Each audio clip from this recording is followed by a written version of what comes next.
Travailler en ESN ou pas quand on est développeur et qu'on débute sa carrière, c'est une question qu'on me pose très souvent. Aujourd'hui, je reçois Fabien Dubois, qui est développeur full stack JavaScript et qui a travaillé en ESN depuis maintenant quasiment 3 ans. Il va donc raconter son expérience, comment est-ce qu'il a fait le choix de démarrer sa carrière avec une ESN, quels sont les avantages, quels sont les inconvénients. Salut Fabien. Salut Ariel. Alors toi, tu as fait un parcours universitaire, tu as fait un master en informatique. Comment s'est passée la fin de ta formation et la recherche d'alternance qui t'a mené aujourd'hui là où t'es? Alors, globalement, en reprenant depuis le début, du coup, j'ai commencé mes études en faisant un DUT informatique et j'ai eu la chance de pouvoir faire du coup la première année de DUT en formation initiale, formation classique, donc tout le temps à la fac. Et de bifurquer finalement en deuxième année et d'arriver sur de l'alternance. Du coup, j'ai fait ma deuxième année de DUT Info en alternance. J'ai travaillé chez Vinci Construction France. Et une fois que j'ai commencé à mettre un pied dans l'alternance, j'ai plus voulu m'arrêter parce que ça a changé en quelque sorte la façon de faire cette étude. Je suis passé d'une première année de DUT Info où je m'éclatais pas vraiment, ça m'intéressait pas plus que ça. Enfin, j'arrivais pas vraiment à réussir. Je suis passé ma première année sans exceller. Et puis découvrir l'alternance, ça fait découvrir le monde professionnel, découvrir de nouveaux interlocuteurs, une façon de voir et une façon de faire différente, qui est complémentaire avec celle de la fac. Et donc du coup, ça a renforcé mon attrait pour ce que je faisais. À la fin de mon DUT, j'ai prolongé cette alternance en faisant une licence 3, toujours chez le même employeur. Et puis à la fin de ma licence 3, j'ai voulu continuer donc sur un master en alternance. Et là, je me suis dit que il était temps de changer d'entreprise, de changer de job, d'environnement. J'avais envie de m'orienter au niveau du développement. Donc là, ça a été. Et donc c'est là où au niveau de ton expérience suivante, tu t'es clairement plus orienté développement. C'est ça, voilà. C'est là que je me suis dit voilà, j'ai appris pas mal de choses, tout ça, mais c'est pas forcément ce que je veux faire exactement plus tard. Ça me servira, c'est certain, mais c'est le moment de bifurquer. Et du coup là je me suis mis en recherche d'alternance en développement et est arrivé le salon de l'alternant. Du coup ça devait être en 2017, quelque chose comme ça, le salon de l'alternant à Lille. Il y avait plusieurs boîtes en info, donc des ESN qui étaient présentes. J'ai envoyé mes CV à 3-4 boîtes. Et puis j'ai eu la chance d'être reçu dans toutes les entreprises auxquelles j'ai postulé, de pouvoir passer tous les entretiens et d'avoir une offre du coup de 3 entreprises. Et j'ai eu la possibilité de faire mon choix et du coup de choisir l'entreprise dans laquelle je suis toujours aujourd'hui. Et voilà du coup. Donc t'es parti à ce salon, t'avais tes CV sous le bras, tu les as déposés, t'as été reçu en entretien par ces différentes boîtes. C'est ça, voilà finalement C'était quoi comme type de boîte? Alors les 3 étaient des ESN, okay. Des ESN de taille différente, une ESN mondiale, internationale, une ESN et puis 2 ESN en fait de type PME. Ok. Le choix s'est rapidement fait entre une énorme entreprise et une entreprise au niveau PME, de par les relations et les échanges que j'ai eus au niveau des entretiens RH, et puis aussi parce que je sortais d'une entreprise qui était de ce type-là, une énorme entreprise, où c'est vrai qu'on était dans un bâtiment où il y avait 500 personnes, je connaissais pas, enfin difficile de connaître tout le monde, etc. J'avais envie de quelque chose d'un peu plus humain entre guillemets, de plus personnel. Et donc du coup d'une taille réduite. Donc en fait c'est ça qui t'a séduit lorsque tu as dû faire ton choix. Donc tu m'as dit que tu avais 2 ESN sur 3 qui étaient un peu plus à taille humaine. Il y avait à peu près combien de salariés? Alors il y en avait une qui tournait plus autour d'une 100-150 salariés et puis l'autre était plus autour de 200 salariés, okay. Un petit peu plus quoi, mais pas de grande différence. Et puis finalement, ce qui m'a permis de choisir en définitive, donc j'ai posé beaucoup de questions. Moi, ce qui m'intéressait, c'est de savoir ce que j'allais faire en fait. Enfin, finalement, être dans une boîte qui est sympa, etc. Mais si on ne sait pas ce qu'on va faire derrière, ça peut être tout et rien et ça m'intéresse pas vraiment. Et donc du coup, c'est en creusant, etc. qu'il y en a une des deux qui m'a dit, écoute, chez nous, on a un lab, on fait plein de petits projets un peu différents sur globalement des nouvelles technologies, tout ça. Pour te faire monter en compétences, ainsi de suite. Il y a pas mal de sujets à creuser. On t'assure que toi, tu seras là-dessus à temps complet. Et c'est comme ça que ça m'a fait choisir. J'ai dit, ok, si c'est ça, à 100%, je viens, il n'y a pas de souci. D'accord. Donc, au-delà de cet aspect, la taille, elles avaient toutes les deux les mêmes. Il y en a une qui te proposait d'intégrer le lab avant de partir sur des projets clients. Et l'autre n'avait pas spécialement cette feature. L'autre n'avait pas vraiment ça, et puis c'était plus autour du développement mobile, c'était un peu plus spécifique, alors que là ça restait encore généraliste. Enfin, sur le lab il y a plein de choses différentes, et du coup je me suis dit je sais pas encore exactement ce que je voulais faire, je le savais pas, et je connaissais pas en fait, tout simplement. Je connaissais ni le développement web ni le développement mobile, ainsi de suite, donc il fallait que je puisse découvrir. Donc voilà, c'était l'occasion de découvrir des nouvelles choses. D'accord. Comment s'est passé justement ton arrivée dans cette boîte?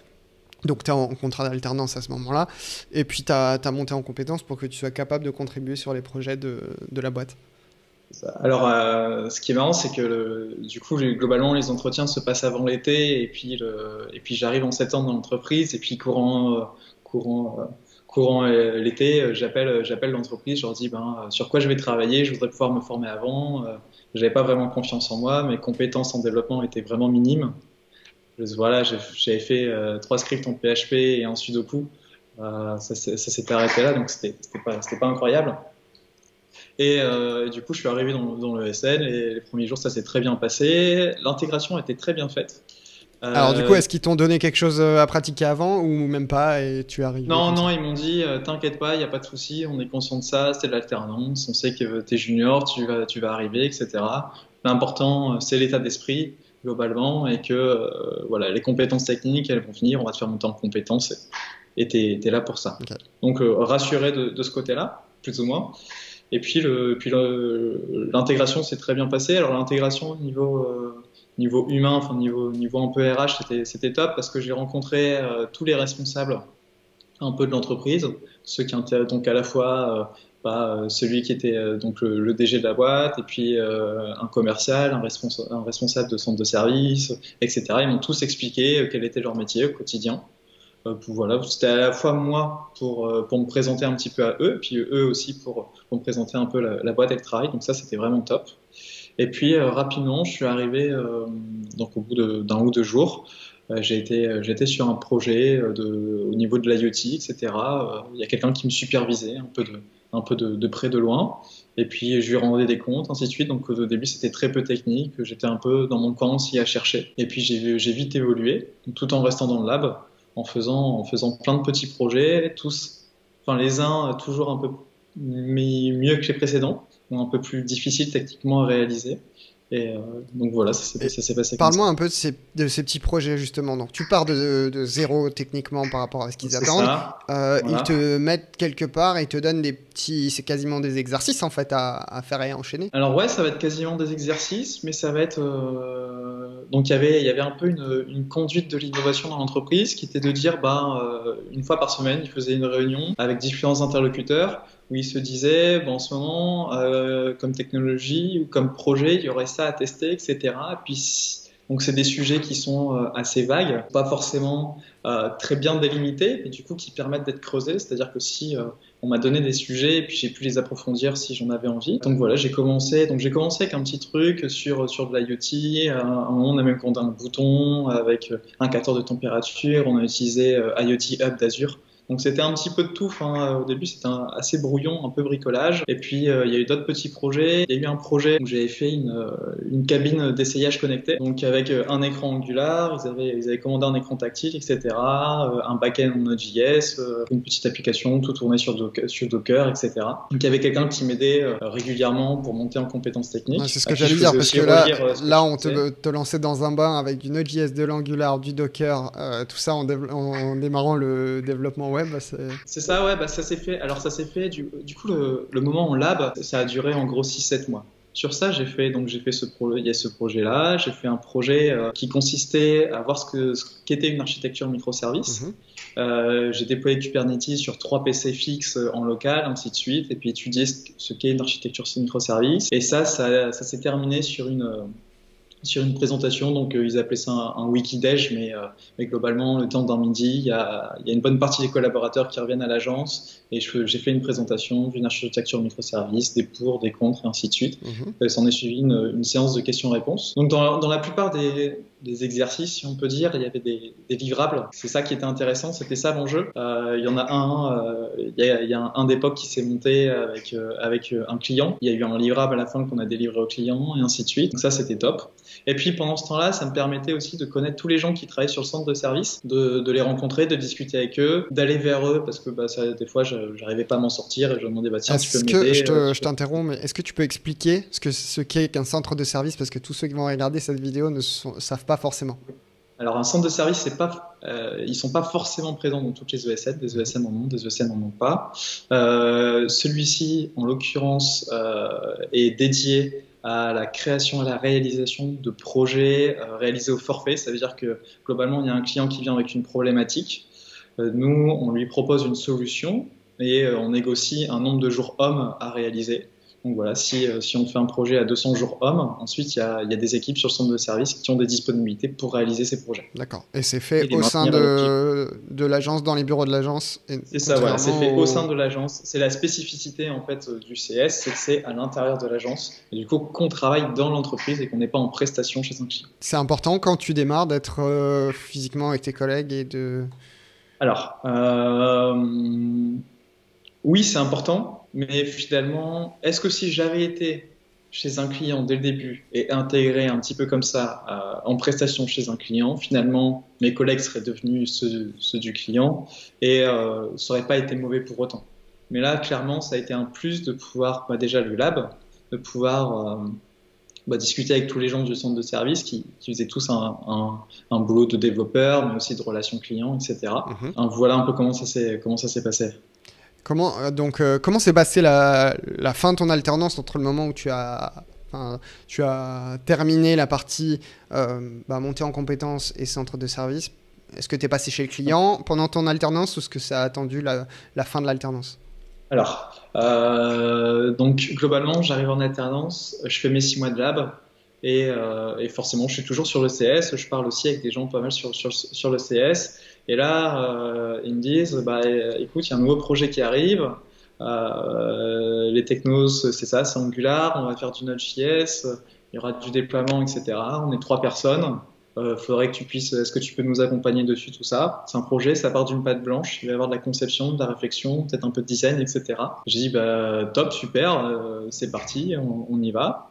Et du coup, j'ai eu la chance pour un premier projet. Pour un client de faire un projet qui était restreint, qui faisait pas 500 jours, mais qui était assez petit, mais qui partait d'une page blanche. Et donc du coup, ma plus grande montée en compétence s'est faite à ce moment-là, avec d'autres développeurs à ce moment-là. Et puis donc ce premier projet a commencé, d'autres projets sont arrivés entre-temps pour d'autres clients. Certains se sont aussi superposés. Donc je faisais à la fois un projet et puis l'autre en parallèle. Toujours globalement avec la même équipe. Globalement, j'ai fait ça pendant 1 an et demi. Et globalement, vers la fin de l'alternance, alors j'étais pas encore embauché, mais peut-être 2 mois avant, je suis allé chez le client. Enfin, on est venu me proposer une mission, on m'a pas obligé, on m'a pas forcé à aller chez le client. On m'a dit, écoute, il y a un client qui cherche une équipe, on est en train de monter une équipe. On pense que ça pourrait t'intéresser et puis pour toi te développer, ce serait peut-être un bon moyen de se développer techniquement et d'appréhender de nouvelles technologies puis un nouveau cadre. Et donc voilà ce qu'on te propose, tu as le choix, tu es libre, t'y vas pas. Et là je me suis dit c'est l'occasion aussi de changer, de voir autre chose. Au CS, ça se passait bien. Ça faisait combien de temps que tu étais sur le nouveau projet au centre de service? Alors, au centre de service, j'avais 1 an et demi de projet, du coup, derrière moi, à peu près. Donc voilà, au bout d'1 an et demi de projet, ça se passait bien. J'ai eu la chance de faire plein de choses différentes, pas que du développement. J'ai eu la chance de faire de la conception, du dev, du déploiement. J'ai eu la chance d'aller chez le client, de faire des présentations presque commerciales, d'être assez force de proposition avec les clients. Donc, c'était super intéressant. Mais ça se passait très bien. Du coup, c'était le moment de changer. Et c'est là que je suis arrivé chez le client. Tu avais une forte expérience professionnelle, forte expérience dans le sens où tu avais déjà fait une première alternance avant, c'était ta deuxième alternance. Donc en termes de professionnalisme et de vie au bureau, etc., tu étais suffisamment à l'aise. Mais qu'est-ce que ça changeait, le fait d'arriver chez un client versus travailler chez soi, entre guillemets? L'arrivée chez le client, c'est comprendre le cadre, comprendre le fonctionnement de l'entreprise, de l'organisation. Elle n'est pas du tout similaire à celle que j'ai pu connaître au centre de service. Déjà, elle est beaucoup plus grande en taille. Elle est organisée différemment. Les processus sont différents. J'intègre aussi une nouvelle équipe. Alors, globalement, j'ai de la chance parce que la nouvelle équipe est composée en partie de personnes qui gravitaient un peu avec moi au CS. Donc je n'étais pas non plus perdu et j'arrivais pas là tout seul. C'est la nouvelle organisation, les nouveaux process, les nouvelles façons de faire, ainsi de suite. Au final, de ce que j'entends de ton expérience, ça a l'air de tout s'être bien passé pour toi. Pourtant, les ESN ont une mauvaise réputation chez tous les développeurs, quel que soit le niveau. J'ai encore eu un développeur quasi débutant qui sortait de formation qui me dit j'aimerais éviter les ESN pour mon premier job. Pourquoi est-ce qu'elles ont cette réputation? Qu'est-ce qui ne va pas si au final tout a l'air sympa comme tu le décris? Alors, c'est vrai que là, mon expérience en particulier, jusqu'à la date d'aujourd'hui, elle est très positive parce que tout s'est bien passé, parce que j'ai toujours eu une bonne relation avec les managers, les commerciaux et ainsi de suite. Donc j'ai jamais eu de soucis particuliers. Et puis c'est eux aussi qui ont forcé le pas, forcé le pas entre guillemets, en m'intégrant sur une mission intéressante sur Lab, ce qui m'a permis aujourd'hui d'être là où je suis. Mais c'est vrai que du coup, je n'étais pas tout seul dans mes promos d'alternance, mais il y en a certains qui sont arrivés dans un centre de service. L'ESN a positionné le collaborateur dans un centre de service qui faisait du support pour de très vieilles technologies, sans possibilité d'innovation, etc. Et puis, la personne a été laissée là dans un coin. Et donc, il y a pas mal de réputations comme ça, où des fois, elles ont aussi les réputations parce que forcément leur modèle économique, c'est de placer des gens en prestation, c'est ce qui rapporte le plus, c'est là où elles font plus de marge. Et donc du coup, les clients cherchent juste des prestataires et puis il faut un petit peu remplir les cases. Et des fois, elles ont peut-être tendance à remplir les cases en forçant un peu la main. C'est peut-être ça aussi la mauvaise réputation. Je suis assez d'accord dans le sens un petit peu la mauvaise réputation. Ouais. Où la mauvaise réputation elle perdure. Mais jusque-là, j'ai l'impression que les pratiques globalement évoluent, hein, même chez les plus grosses ESN, elles n'ont pas trop le choix, ne serait-ce que parce que le métier de développeur est très demandé. Dès lors qu'on est un petit peu confirmé, le profil est très très demandé et sollicité en permanence. Donc pour ne pas avoir un turnover énorme à gérer, il faut un minimum savoir jongler et placer les gens aux bons endroits, et au lieu d'essayer de forcer les missions ou alors d'accepter des projets clients pour lesquels ils n'auraient pas les ressources, et ils essayaient de forcer les consultants sur ces projets-là. Et effectivement, moi je trouve que quand on démarre sa carrière, une ESN c'est très bien parce que ça te permet de te former sur une ou plusieurs technos, et ça te permet en fait d'avoir un pied dans un projet client pour voir vraiment comment ça se passe. Ouais, c'est ça, c'est le plus, c'est la possible diversité des missions et des organisations rencontrées. Il y a des ESN qui ont un portefeuille client qui va de la très grande entreprise. On peut très bien se retrouver chez EDO, comme on peut se retrouver dans une PME ou dans une entreprise à taille réduite, à taille un peu plus humaine. Et donc ça, c'est intéressant. Souvent, plus le portefeuille client, entre guillemets, est gros, plus elles ont une diversité de missions, donc potentiellement une mission correspondant à ses compétences et à ses envies. Donc ça, c'est intéressant. Donc c'est un plus. Ça fait partie des notes positives des ESN. Après les notes négatives, c'est le sentiment peut-être d'appartenance qui est assez faible, puisque finalement quand on est en prestation chez un client, on n'est jamais dans sa boîte à soi. On a assez peu de contacts. Si on a la chance d'avoir des gens de la même ESN chez le même client, là il y a des contacts qui se nouent, mais sinon globalement ses collègues de travail sont ceux du client, sont ceux sur le projet sur lequel voilà, c'est ça. Voilà. Et donc du coup le sentiment d'appartenance, il est un peu quasi inexistant.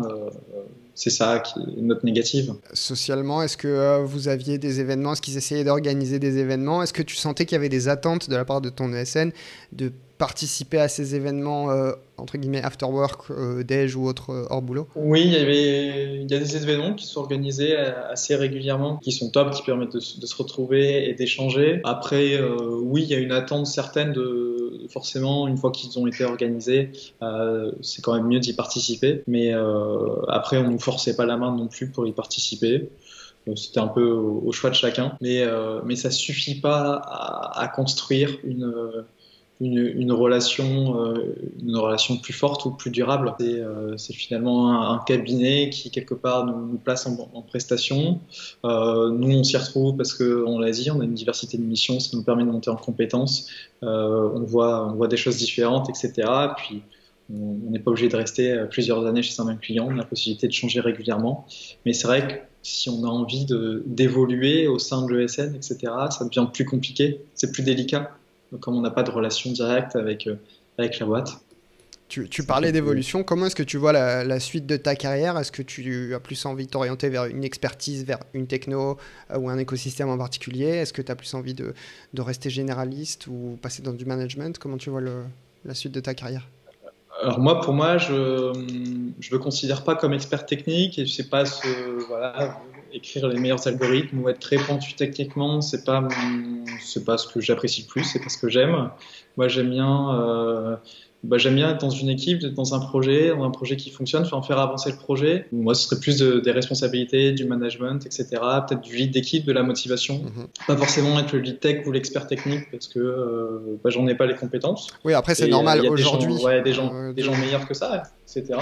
Mais peut-être plus dans la conduite d'une équipe. Si tu devais conseiller à un développeur qui cherche son premier boulot, qui va rencontrer des ESN, quels sont les critères sur lesquels il doit être vigilant? Globalement, en étant junior, même si en ce moment, avec la crise sanitaire, c'est peut-être un peu plus compliqué à l'instant T de trouver une première expérience. L'important, c'est pas de se limiter à une ESN, mais c'est d'en faire plusieurs, de pouvoir comparer les offres et de comparer les dialogues aussi. Faire les entretiens RH, faire les entretiens techniques. Il n'y a rien de perdu, finalement, c'est aussi de l'expérience, puisque c'est aussi la possibilité d'avoir des échanges avec d'autres personnes du domaine. Et lors des entretiens, c'est aussi demander à chaque personne qui quelque part nous interroge, nous font passer les entretiens, comment ça se passe. Et tu penses pas qu'en posant cette question, ils vont te répondre forcément un discours tarte à la crème de c'est magnifique, tout se passe bien, on est sympa et on fait des after-work? Oui, si, dans un sens, si, mais après, je pense qu'il y a quand même des éléments qui fuitent entre guillemets, et puis ça permet, vous êtes chez quel client, qu'est-ce que vous faites, comment ça se passe, etc. Ça fait longtemps que vous êtes ici, ainsi de suite. Il y a moyen, il y a possibilité en discutant de creuser un peu le sujet. Alors, il va falloir délier le vrai du faux, mais je pense que c'est un plus à prendre. Et ensuite, le mieux, c'est de pouvoir s'assurer de la mission qu'on propose après. Parce qu'on peut vous vendre tout ce que vous voulez, à n'importe quel salaire que vous voulez, mais si à la fin, on vous propose une mission qui ne correspond pas à vos compétences ou à vos envies, ça sert à rien parce que dans 6 mois, de toute façon, vous allez démissionner, vous êtes parti. Donc, globalement, c'est perdant-perdant c'est perdant pour les deux. Si vous dites j'ai des compétences en technologie, je vais évoluer là, et du coup j'aimerais une mission, je sais pas, qui comporte par exemple du cloud ou etc. Il faut s'assurer d'avoir une mission comme ça. Alors souvent, moi, j'ai échangé avec plusieurs recruteurs de SN. Ils sont pas capables de nous dire en amont quelle mission ce serait. Surtout, alors c'est plus valable si vous êtes en poste et vous cherchez un autre poste, parce que vous avez probablement un préavis de départ de 3 mois et ils ne savent pas 3 mois en avance qu'est-ce qu'il va y avoir comme mission et qu'est-ce qu'il va y avoir comme opportunité. En général, les opportunités, elles se comblent en 1 semaine, 2 semaines, ils trouvent la personne, le consultant à mettre sur la mission. Donc si jamais ils ne sont pas capables de vous dire la mission particulière sur laquelle vous allez être, une des questions que je trouve pertinente, c'est quels sont les types de projets que vous avez sur telle techno. Par exemple, toi et moi, on est plus sur l'écosystème JavaScript. On va pouvoir poser la question, quelles sont les missions aujourd'hui sur lesquelles vous travaillez en JS. Ça, voilà, exactement. C'est de s'assurer que l'entreprise ou que le SN a régulièrement des offres qui tournent autour de ces sujets-là, et puis aussi demander dans quelles entreprises. Et on peut très bien avoir un attrait particulier, dire moi à cette entreprise-là, j'aimerais bien y travailler en tout cas en prestation, pour son ambiance ou les échos que j'ai pu en avoir. Donc voilà, c'est aussi de demander, il ne faut pas hésiter à demander à être précis sur ces demandes. Fabien, merci beaucoup pour ton temps, merci pour tes conseils. Merci à toi. Où est-ce que l'audience pourrait te retrouver si jamais elle avait des questions à te poser? Est-ce que tu as un Twitter, un LinkedIn? Alors sur LinkedIn, oui. Alors c'est Fabien Dubois sur LinkedIn. Peut-être que tu pourras mettre le lien dans Je la mettrai le description. lien Ce exactement sera dans plus la simple parce que description. des Fabien Dubois, il y en a beaucoup. Et puis dedans, il y a aussi le lien du blog sur lequel j'écris de temps en temps 2-3 articles. Mais globalement, il ne faut pas hésiter à m'envoyer un message, ou même si vous êtes débutant, à nous demander comment ça s'est passé, si vous voulez des détails sur mon expérience, etc. Voilà, Donc alors voilà. merci à tous d'avoir regardé cette vidéo. Je vous dis à très bientôt pour une prochaine interview et d'ici là, je vous souhaite une très bonne journée. Allez, ciao, ciao!